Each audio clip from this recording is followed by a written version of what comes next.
dear participants of the 6th Shakespeare International Conference. We are Oksana Halaibida, Kazymir, associate professors of Kam'янець-Подільський Ivan International University, Ukraine. Today we are privileged to present our research on linguistic legacy of William Shakespeare beyond the sound and fury, the functionality of Macbeth's eptonyms in contemporary discourse. The listed style of Shakespeare's works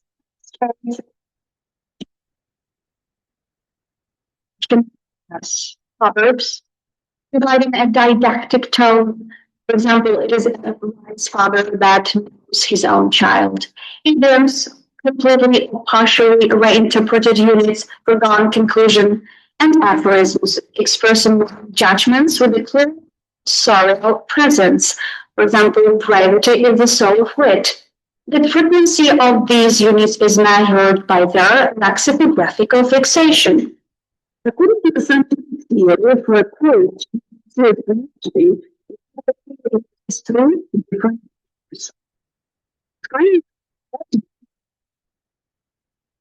of our research, we propose a specific definition for our object of study. Eptonyms are not really famous authorial expressions that have been in wide circulation over time. They are linguistic units ranging from individual words to complex predicative structures that appeal to a precedent situation, precedent work, or precedent hero. In essence, an eptonym is a linguistic bridge to a cultural concept. Eptonym as a complex and multifaceted phenomenon is considered in our study both traditionally within the framework of phraseology and according to modern concepts of precedent and intertextuality. Eptonyms are understood as reproducible words, phrases, sentences, in particular aphorisms, maxims, sententia, and explicitly appeal to author concept and tend to get phraseologized through derivational processes and the gradual loss of associated connection with their real author present text. In our case, there are many phraseological expressions of Shakespeare. However, as a result of social familiarization, these expressions can act as eptonyms. The eptonyms as author-based units as a result of interaction of their authors and speakers, both language personalities producing and reproducing the utterances. In the English language, studies eptonyms were considered as a separate object and therefore traditionally were included in quotation or phraseological dictionaries. So we refer the phrases to the eptonymic corpus if the first, the function is at least 3 quotation dictionaries. Also, treasure sayings and quotations, Webster's New Dictionary quotations, and the Wordsworth's Dictionary quotations. The second one, they in phraseological dictionaries. So, in the process of eptonymization, a rather important factor is this position of the relevant quotation in the original text, the selection of which is based on a psychological basis. Our focus today is on the tragedy of Macbeth. In the hierarchy of Shakespearean influence, Macbeth consistently ranks second or to Hamlet in terms of density and activity of its eptonyms in the English language. In our today's research, we are aimed at eliciting how these units maintain their vitality and structural integrity, serving as fundamental anchors in contemporary communication. To illustrate the functionality of Macbeth in contemporary discourse, we offer your attention the examination of 5 high-frequency eptonyms that best demonstrate the evolution from theater to modern communication. The first one, the first eptonym.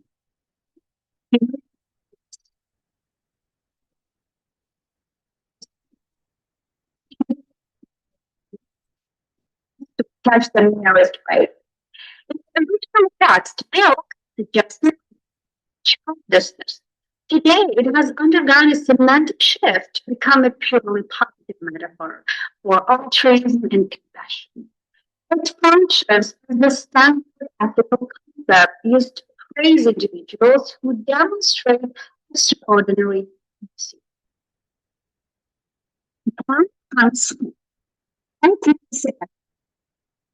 Reaction to the subject of his book. What? All my pretty chickens and their dam at one fell swoop. What fell, savage or deadly, has largely lost its archaic meaning, but the phrase remains structurally intact.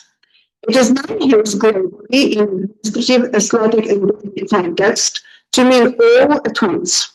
It has moved from a cry of profound grief to a pragmatic tool for describing efficiency and speed. The BO when he asked him when the word soliloquy, the big go, be the and the other requires a final action that carries no future consequences. The Eptonyms has transitioned from a descriptive structure into a common noun phrase. In business and sports, it signifies the ultimate goal or the goal. It refers to the concept of essential priority.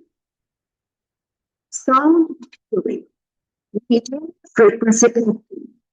With this realization that life is attained by an unit for sound theory, signifying nothing, student functions as high-level cultural anchor. It is extremely used in political journalism and media headlines to describe loud, dramatic events or rhetoric that lack actual substance. It serves as a critic of empty activity. One side of medium frequency. Macbeth, as claimed during his final struggle, a charmed life which must not yield to its human birth. The charm was originally a literal witchcraft prophecy. In contemporary secular discourse, it describes someone who is exceptionally lucky or consistently escapes as evolved from a supernatural claim into a discussion unexplained luck. So loud today. Just because these expressions act as cognitive shorthand, a way to say a lot, using only a few words. Journalist writing about a long political scandal, instead of saying this event is very noisy and dramatic, but in the end it won't change anything and has no real meaning, they simply use three words, sound and fury. Everyone immediately gets the point. Shakespeare gave us the short keys to describe complex human situations. When a CEO speaks about a deal and strategy, they aren't just here in business, they are unconsciously bringing the weight of your masterpiece into the boardroom. Using these phrases makes speakers sound more authoritative, serious, and deeply rooted in culture. It turns a simple speech into a powerful statement. Shakespeare was a master of the human heart. Phrases like the milk of human kindness or charmed life stay with us because they feel true. We use them to describe our feelings today because even after for centuries, the field about ambition, luck, and kindness hasn't changed. In short, we don't just quote Macbeth, we live through his vocabulary. Beyond the stage, his eptonyms are the labels we put on our own dreams, our own mistakes, and our own humanity. And that is why, 100 years later, he is still the loudest. As seen today, Shakespeare's language is far from signifying nothing. It is the very milk of human kindness that nourishes our modern culture. Keep exploring and let your words carry weight. Thank you.